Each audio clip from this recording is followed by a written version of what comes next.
The BBC presents Jet Morgan in Journey into Space.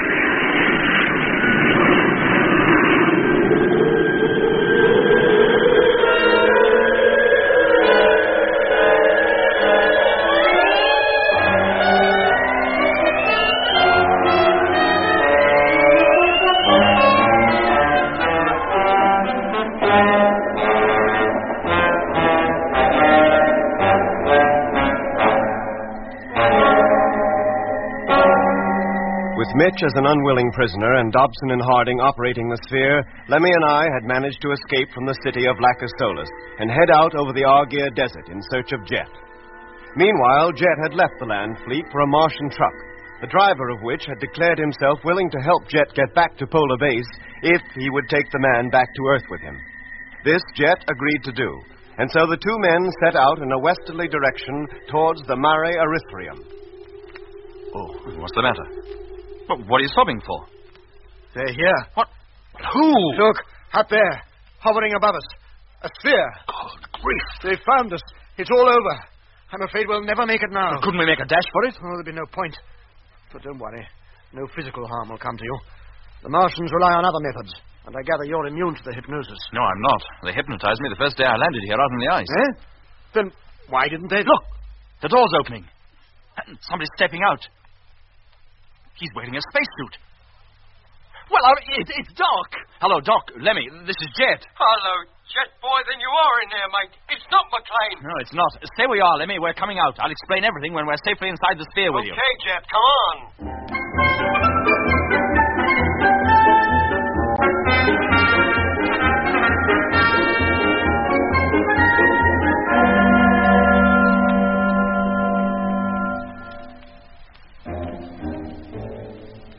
My hunch that Jet must have boarded the truck that had left the strange tracks near the land fleet had been right. And we had overtaken the machine within a few minutes of leaving Jet's empty truck where we found it, out on the desert. Once aboard, Jet introduced us to the stranger. His name was Webster. He'd apparently lived in South Africa before being picked up by a Martian ship and brought to the Red Planet. Jet then told me to take the ship off and head for the great dome that lay on the horizon. But the stranger had other views. No, not the dome. Head back for your polar base. Polar Base?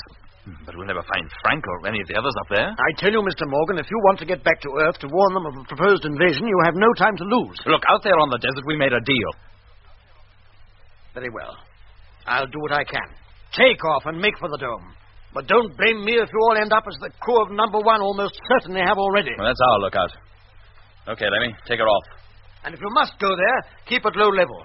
There's less chance of our being detected. Dobson, Harding, take the ship up.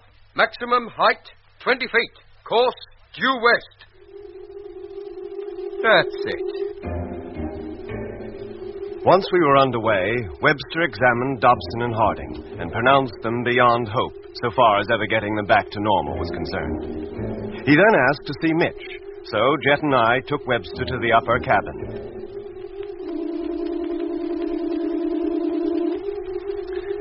Hello, Mitch. How are you feeling? Oh, will somebody tell me what's going on? Who's this? This is Mr. Webster. He thinks he can help. How do you do? Where did he come from? He wasn't with us when we set out. No, Mitch. He left the Earth 15 years before we did. What are you talking about? Nobody had ever reached the moon then, let alone Mars. So you now think you are on Mars? Oh, what else am I to think? You told me we were, and, well, I've only got to look out of the window to see we're not on space anymore. What is the last thing you remember, Mr. Mitchell? Being in the Discovery on my way here. Everything else between that time and now is a complete blank. Mr. Morgan, I'd like to have a word alone with Dr. Matthews. Certainly. Now, don't worry, Mitch. Everything's going to be all right, boy. It had better be. Well, Mr. Webster? This isn't a bad case. Nothing like as bad as those two fellas downstairs. I'm almost back to normal. Have you any recollection of his being influenced a second time? Yes.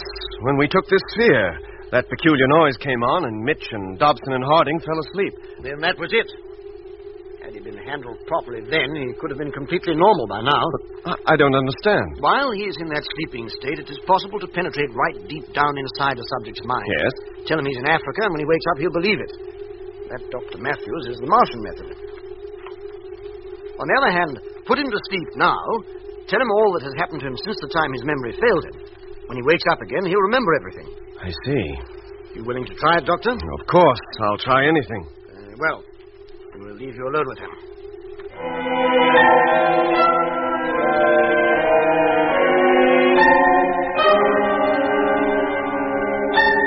Well, it worked all right. I put him to sleep just as Webster suggested, told him everything, and when I woke him up, he was quite normal. Oh, let's thank our lucky stars for that. If only we had a suit for him, he could come down here. Dobson! Harding! Stop the ship! Have we arrived already, then? Yes, now, open the main door. All right, Mr. Morgan. If you care to wait here, I'll go and see what I can find out about Frank Rogers and the rest of his crew.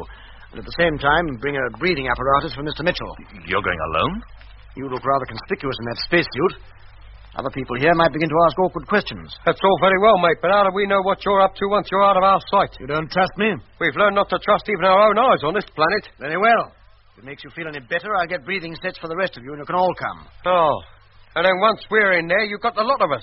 You don't seem to like any of my suggestions, Mr. Barnett. That's right. Leave this to me, Lemmy. Mr. Webster, you may or may not be in a position to help us. We cannot be sure as yet. So whatever you do, we must have some say in the matter. And what are you saying now? That you go into that dome and bring 4 sets of breathing apparatus with you. Yes? When you return, I'll have decided whether all or any of us will be coming back with you. Very well. Now, how long will it take you to get them? About 10 minutes. Right. But if you're not back in that time, we shall take off. What, and leave me here? But you promised you would take me back to Earth with you. Be back within 10 minutes, alone. You can expect me back well within that time. Harding, close the door. Hey, Jet, what's the idea? I'm taking no chances, Lemmy. What if his plan is to get us in there? But, Jet, if we don't go with him, how do we find out about Frank and the rest of the crew? Or even if Webster's speaking the truth about him when he does get back? 2 of us will go with him. We'll put a time limit on our return. And if we're not back within that time, you take this sphere back to Polar Base, board the Discovery, and head for home. Oh. From which I gather you will be going and I'll be staying. Yeah, Doc. Me and Lemmy. If we don't return, it's up to you and Mitch. Right? Here, Jet. That dome must be at least a mile wide in diameter. And there's lots of buildings scattered all over the ground it covers, like pillboxes. Ah, never mind the scenery, Lemmy. What's happened to Webster? He's just disappeared through a circular door in the base, which I can only take to be a form of airlock. Well, keep your eye on it and let me know the minute he comes out again. Yes, mate. Webster returned in 7 minutes, and, as he had promised, brought 4 sets of breathing apparatus with him. They were so compact that at first I couldn't believe they would be of any use, but a test proved that they were efficient enough. While Lemmy and Jet were taking off their suits prior to going outside, I took one of the breathing apparatuses up to Mitch. A few minutes later, he was down in the cabin with us and breathing its thin atmosphere quite normally. Well, that's it. And thank goodness I don't have to stay upstairs alone anymore. Are you ready, Mr. Morgan? The more time wasted, the less chance we have of getting away. All right, Doc. If we're not back in an hour, you know what to do. Yes, Jet, and good luck. Take care of yourself, Cover. Come along, Lemmy. Yes, Jet. But I'd feel a lot better if I was carrying my spacesuit over my arm. Yeah, what happens if this thing gives out on me? It will last you more than 48 hours. In any case, you need wear it only for a few minutes.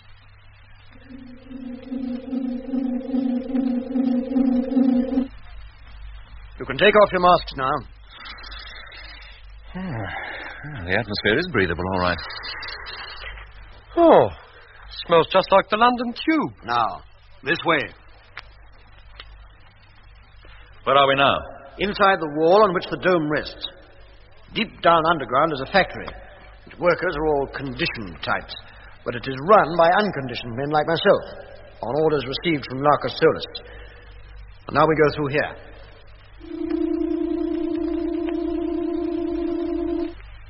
Blimey!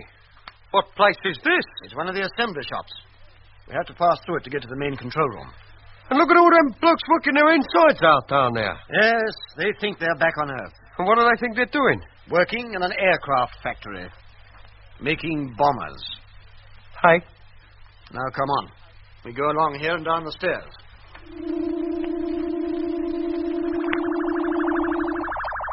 Now, in you go. Walk right through the shop and down to the other end.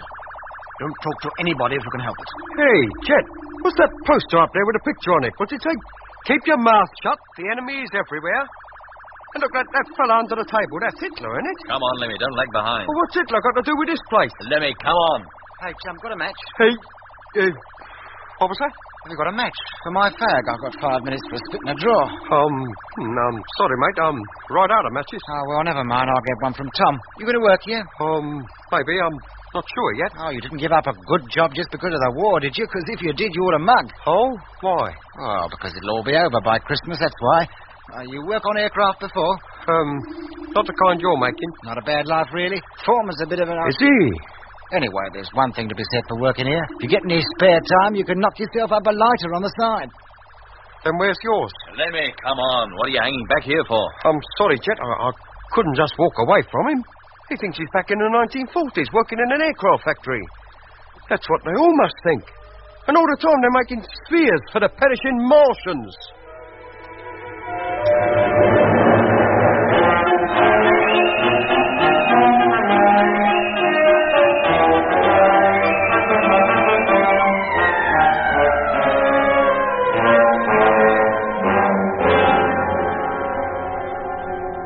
What place is this? This is the main control room. It's in constant touch with Larcus Solus. And if there's any news to be had about Rogers and his crew, it will come from here. I see. Now remember, both you and Mr. Barnett are new personnel. You were picked up from Earth when you landed here only a couple of days ago. Uh-huh. You are condition-resisting types. I'm showing you over the place. Is that clear? Perfectly. Then let's go in. Oh, hello there, Bill. Thought you were out on the Murray. I was. I was called over to HQ and told to bring these gentlemen over here and show them a few things. They're newly up from Earth and haven't quite got used to the idea yet. Oh, welcome to the fold, gentlemen. You have my deepest condolences. Where did they pick you up? The crew of the Sphere, you mean, that brought us from Earth? Who else? From London. London? It's not the habit of the Spheres to drop down on populated districts. Not London exactly. Hampstead Heath. I should have thought that even that would have been a little too crowded. Well, it was late at night, and it was foggy. And they weren't the only ones. I know. There were 4 newcomers landed in Lacastolas this morning. I was talking to them a few minutes ago. Talking to them? Were they called Rogers and Grimshaw? That's right. Good subjects, too, by all accounts. 3 of them grade 3 types, capable of being put into the deepest sleep. Oh, no. Would you care to see them? Where can I see them? Now, when the screen warms up, they'll appear on it. They're undergoing their initial training, learning to obey orders by remote control. There they are. That's Frank. In a few days, they'll be coming to work here. By then, they'll be used to my voice and to doing exactly as I tell them. Rogers, stand up. Oh, blimey, Jet. Look at him. He's doing it. Can you hear me, Rogers? I can hear you. Are you prepared to take my orders and to act on them? Orders must be obeyed without question at all times. Very good. Sit down, Rogers. Now, Grimshaw. I can hear you. Turn it off. What are your orders? Turn it off, do you hear? I tell you, turn it off! What are you getting so excited about? Do you think it's funny parading Frank and Grimshaw around like that, like there was Whittaker exhibits in a circus? Mr. Barnett. You knew Whittaker? We'd heard of him. Mr. Webster told us about him. Where is Frank? How far away from here is he? Too far for you to get at, Mr. Morgan. You can give up all hope of trying to rescue him. What makes you think I want to? You can't fool me. I know that neither Rogers nor any of the men with him came to this planet in a Martian sphere. What? How do you know? Not 15 minutes before you came in here, a warning that men from Earth had landed on the planet 2 weeks ago was put over the intercommunication system.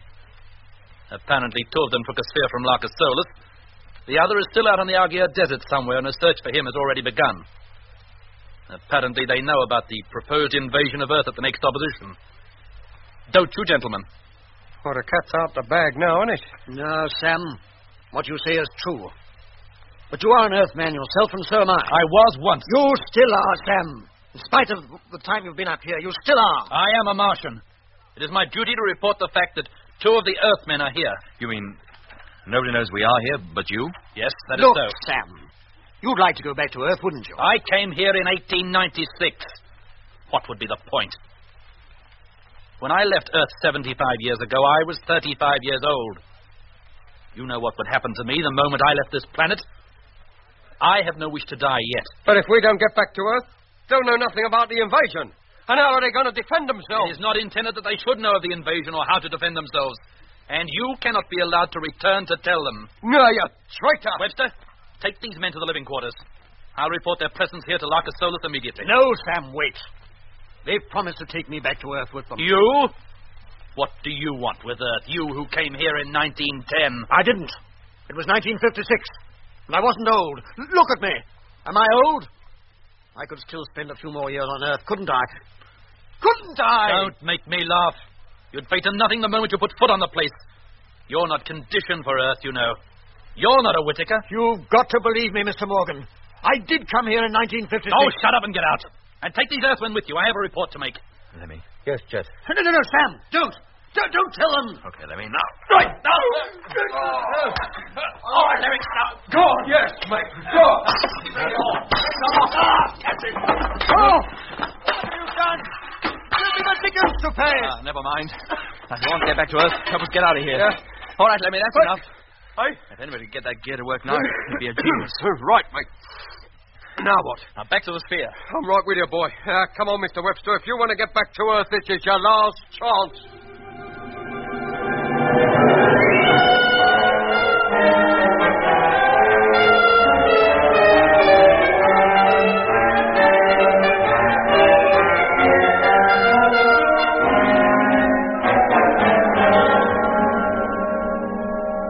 Now, come on, Lemmy, before that controller recovers and gives the alarm. Jet, wait! Webster! What about him? He's fainted or something, Eh? mate. Hold on, I'll be right with you. Now, what's wrong? Oh, look at him. Go on. Leave me and go on. What happened to you, Webster? I got hurt in the fight. Why didn't you say so? I didn't want to hold you up. Now, do as I say. Go on. Put his arm around your shoulder, Lemmy. Right. We haven't far to go now. Right. Come on, quick as you can. The airlock's just along that corridor. Put on your mask, Lemmy. You'll need it when we get outside. Right. There they are. Hey, stop. Oh, blimey, they're here. Wait. Stay where you are. Come on, Lemmy, inside. Quick! And carefully. That's it. Wait, Mr. Morgan. Wait. I'm sorry, chum. We got a train to catch.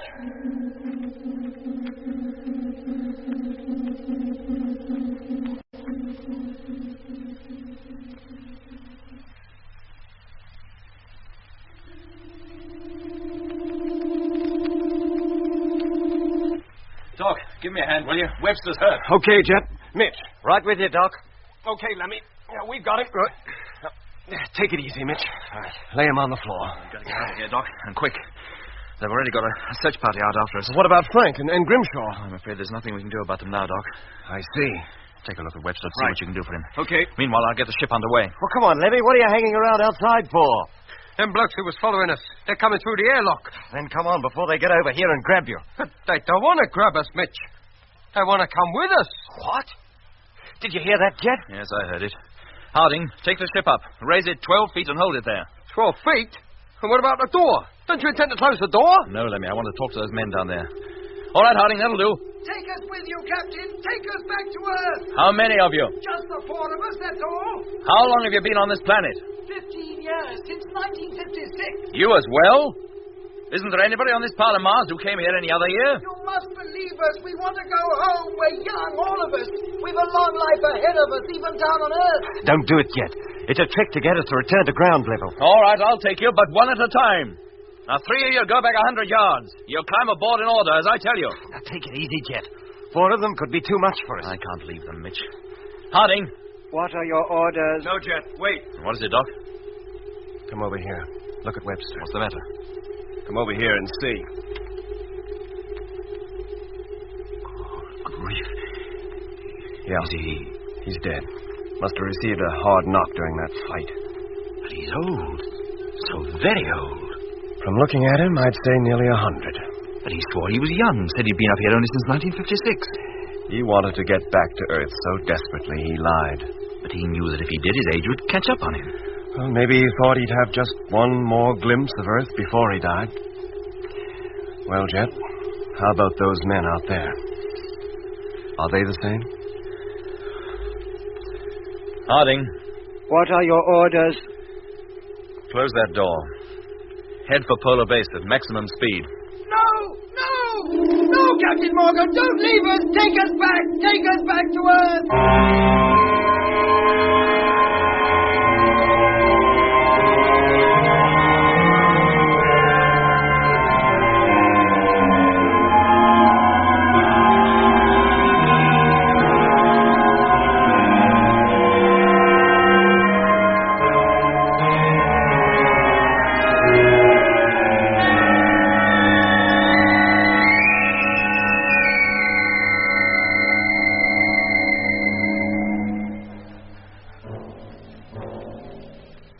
We hated leaving those men behind, but what could we do?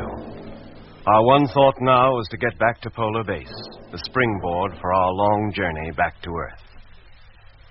The distance to base was covered in less than 2 hours, and it was with a sigh of relief that we sighted the Discovery, standing upright on the ice, ready to take off.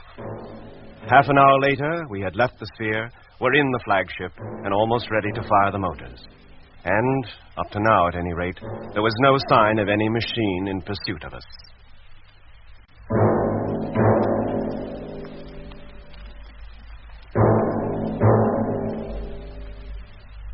Televiewer, stern view on. Now listen carefully, all of you. I've ordered Dobson and Harding to take the sphere into free orbit and join the fleet. I'll then have Davis take over 2 suits from number 4 and tell Dobson and Harding to transfer to number 5. You mean you intend to take them back to Earth? Well, why not? The firing of the freighter motors is automatically controlled from here. Once we're underway, they'll have no choice but to come along with us. Now, let's get off. You all right down there, Paddy? Yes, sir. I'm quite comfortable, thank you. All right. Stand by for firing. In 5 seconds. 4, 3, 2, 1. Contact!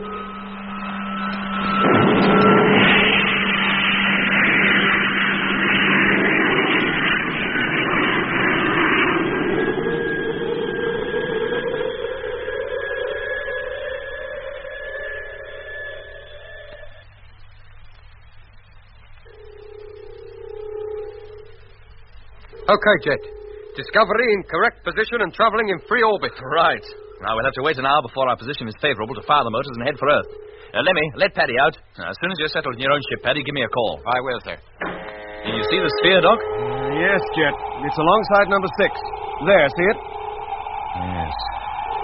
9 ships we set out with, and only 4 are returning. And with Dobson and Harding to man one of them, perhaps only 3. Our trip can hardly have been called a success. 13 men lost, 2 ships wrecked, and 3 abandoned for want of crews to man them. Jet, for Pete's sake, look! Martian spheres, a whole fleet. What?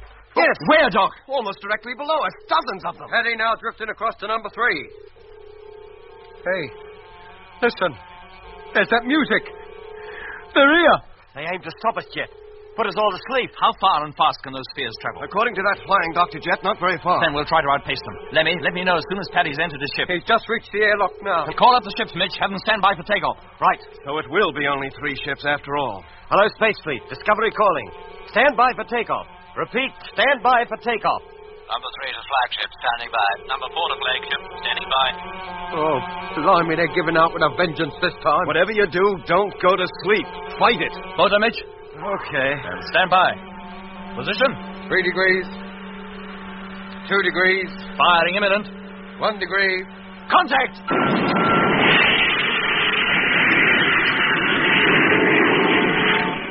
Lemmy, the 2 freighters, are they with us? Yes, Jet.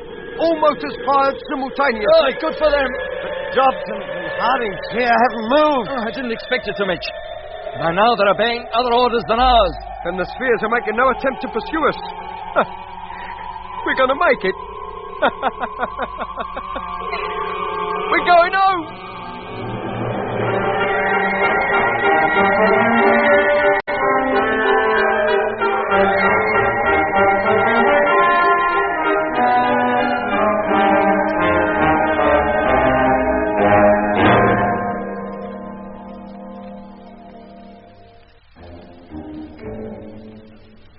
We established contact with Control a week after takeoff, and as we suffered no interference or jamming from Mars, we were able to tell them the whole story of our landing, of the loss of most of our ships and half our men.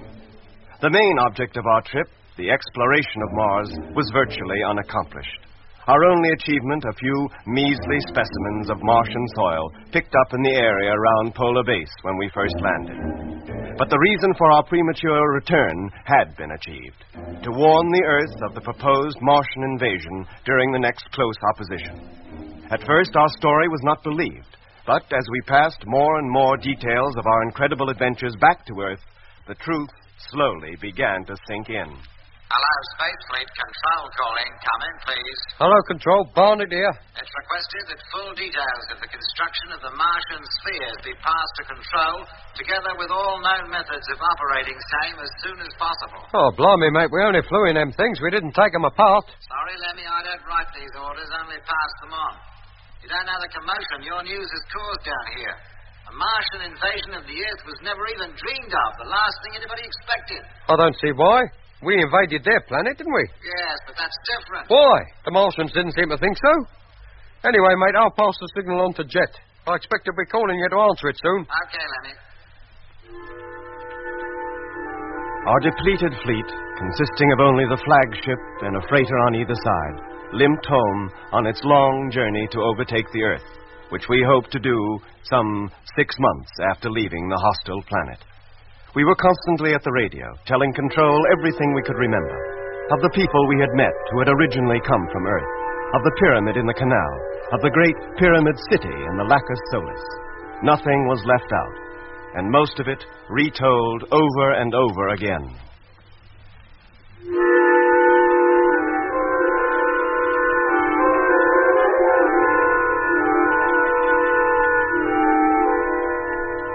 And then, at last, after 6 months and 2 weeks' flight through space, the ships were turned over, and we prepared to make the moon landing. Hello, Space Fleet. Your call received. Course X723, track E.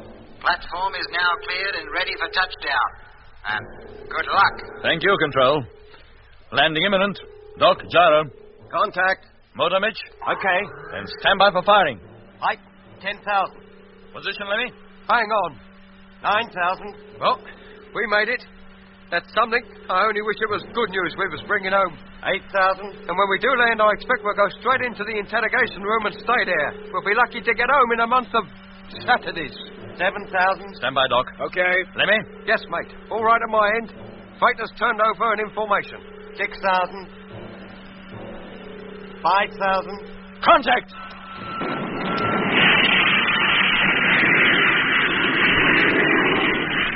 Well, gentlemen, that's it. We made it safely. And let's hope the next ship to land here is not a Martian one.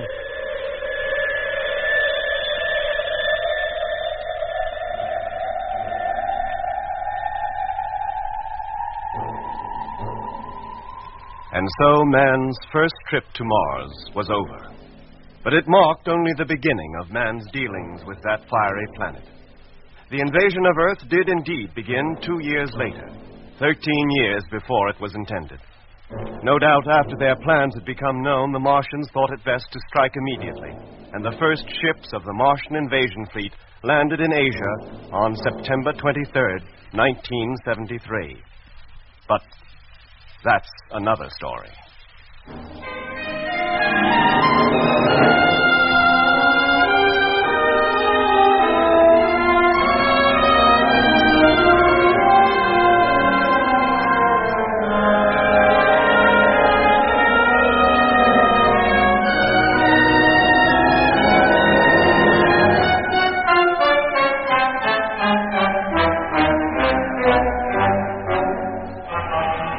In episode 20 of Journey into Space, the last of the present series, you heard Andrew Foulds as Jet Morgan, David Kossoff as Lemmy, Guy Kingsley Pointer as Doc, Bruce Beebe as Mitch, and with David Jacobs and John Cassapon. The orchestra was conducted by Van Phillips, who also composed the music. The sound control and special effects were by Brian Willey and Joe Young.